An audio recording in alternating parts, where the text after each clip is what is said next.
జీవితంలో అంటే Jainism philosophy, నువ్వు చేసే తప్పు నీకు తెలుసు, ఆకాశానికి తెలుసు, అయిపోయింది.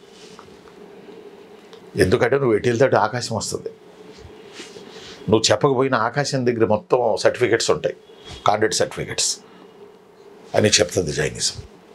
ఫస్ట్ ఫిలాసఫీ నెంబర్ 1 పాయింట్ మీరు రాయాల్సింది ఫిలాసఫీలో, చేతన అచేతన ప్రతి దాంట్లో, కదిలేది కదలనిది ప్రతి దాంట్లో ప్రాణం ఉంది. ప్రాణం ఉంది మీన్స్ ఆత్మ ఉందనేగా. ఆత్మ ప్రాణం ఇంచుమించు సమానంగా చెప్పింది జైనిజం. ఎస్, ఇది చేతన అచేతన. It's a first philosophy of Jainism. Next number 2 రచన.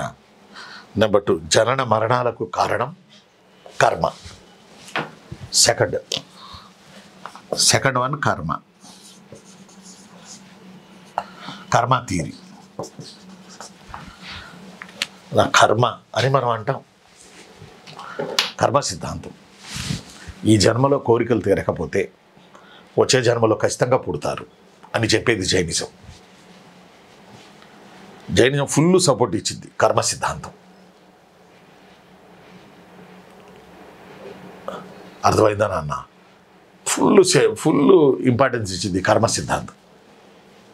ఈ జన్మ అంటే Jainism very much supported to atma, paramatma, jeevatma, pretatma and rebirth. These are all things supported by Jainism. అర్థమైందా నాన్న? అంటే మరణానంతరపు జీవితం ఉంది అని సమర్థిస్తుంది జైనిజం. ఇదే బుద్ధుడిని అడిగారు. బుద్ధుడిని అడిగితే బుద్ధుడు మౌనం వహించాడు, పునర్జన్మ ఉందా లేదా అనే దాని మీద. ఆయన నో కామెంట్ అన్నాడు బుద్ధుడు, బౌద్ధ మతం. బట్ జైనిజం కర్మ, ఆ కర్మ అనేది ఆ ఫలితం అనుభవించాల్సిందే, అది జన్మలకి వెంటాడుతుంది ఆ కర్మ. కాబట్టి కర్మ థియరీ వల్లే మళ్ళీ మనిషి పుడుతున్నాడు, ఆ కోరికలు తీర్చుకోవడానికి మనిషి పుడుతున్నాడు, ఏదో ఒక రూపేణా ఎక్కడో చోట పుడతాడు అని చెప్తుంది కర్మ సిద్ధాంతం. హిందూయిజం కర్మ సిద్ధాంతాన్ని నమ్ముతుంది, జైనిజం కూడా కర్మ సిద్ధాంతాన్ని నమ్ముతుంది. Karma it's a another philosophy of Jainism known as karma సిద్ధాంతం. మనం ఎవరు రాయొద్దులోన Jainism very much believe to karma సిద్ధాంత అని రాస్తూ బర్త్కి మళ్ళీ రీబర్త్కి కాజ్ కర్మ అని రాస్తే చాలు, కర్మ అని జైనిజం నమ్ముతుంది. ఇంకేం అవసరం లేదు, ఆ టైం ఉండదు అక్కడ మనం రాయడానికి. ఇక్కడంటే వివరంగా గంట చెబుతున్నాం. నిన్న ఒక 40 నిమిషాలు చెప్పాం, ఇవాళ ఒక 40 నిమిషాలు చెప్తాం అనుకోండి, ఒక గంటన్నర చెప్తాం అనుకోండి. మీరు అక్కడ రాయాల్సింది 10 నిమిషాల్లోనే. ఈ గంటన్నర ఎందుకంటే మిమ్మల్ని సముదాయించడానికి సబ్జెక్ట్లో. ఫస్ట్ వన్ చేతన అచేతన, సెకండ్ వన్ కర్మ థియరీ. రైట్. నెక్స్ట్ కొంచెం బాగా గుర్తుపెట్టుకోండిరా. నెక్స్ట్ థర్డ్ వన్ ఏంటంటే ఆత్మ ఉంది. ఇక్కడ రాయన ఆత్మ ఉంది, అది శరీరం అంతాను విస్తరించి ఉంది. అంటే మనం ఏం రాస్తాం, Jainism believed very much to ఆత్మ. ఇది చెప్పాను ఇందాకే. ఇప్పుడు మనం జీవాత్మ గాయత్రి చెల్లెమా నాన్న మనం జీవాత్మరా తిరుగుతున్నాం, కదులుతున్నాం, మనం నడిచే రథం. జీవాత్మ అంటే మనలో ఒక ఆత్మ ఉంది, అది జీవాత్మ. జీవుడు ఆత్మ నడుస్తుంది, ఈ జీవాత్మ. సరే, మనం పోయామనుకోండి, నేను పోయాను అనుకోండి,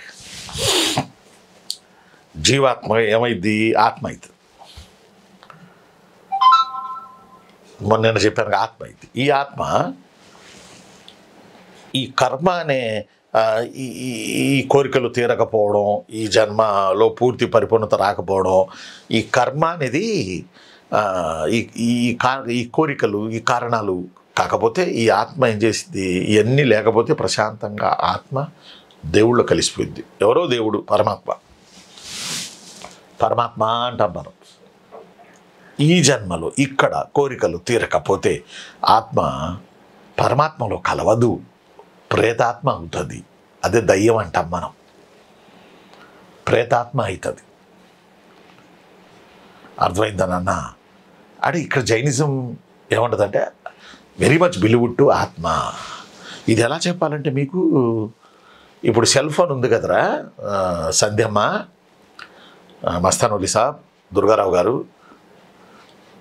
వికాస్ గారు, సెల్ ఫోన్ ఉంది కదా సార్, ఈ సెల్ ఫోన్ అనేది శరీరం, సిమ్ ఉంది అది ఆత్మ. ఇప్పుడు మీ ఈజీగా అర్థమై ఉండాలి. సిమ్ కార్డు ఉందిగా లోన చిన్నదే అది ఆత్మ, ఈ సెల్ ఫోన్ అనేది శరీరం. ఈ ఆత్మలోనే ప్రాణం ఉంది. కాబట్టి సిమ్ కార్డు ఈ ఫోన్ పగిలిపోతే ఇంకో ఫోన్లో వేసుకుంటాం. అంటే శరీరం పోయినా ఆత్మ శాశ్వతం, సిమ్ కార్డు శాశ్వతం. రకరకాల శరీరాల్లో ఈ ఆత్మ ప్రవేశిస్తుంది. రకరకాల సెల్ ఫోన్లలో ఈ యొక్క సిమ్ కార్డును మనం పెట్టుకుంటా పోతాం. సిమ్ కార్డు మారదు, బట్ ఫోన్లు మారిపోతూ ఉంటాయి మన దగ్గర. కాబట్టి సిమ్ కార్డ్ అనేది ఆత్మ, సోల్, ఇన్నర్ సోల్. ఇది జైనిజం అనేది బాగా బిలీవ్ చేస్తుంది. అంటే ఆత్మని ఏమంటారు, కొంతమంది మనసు అంటారు, కొంతమంది ప్రాణం అంటారు. అది ఎక్కడుందంటే శరీరం అంతా విస్తరించి ఉంది అంటది జైనిజం.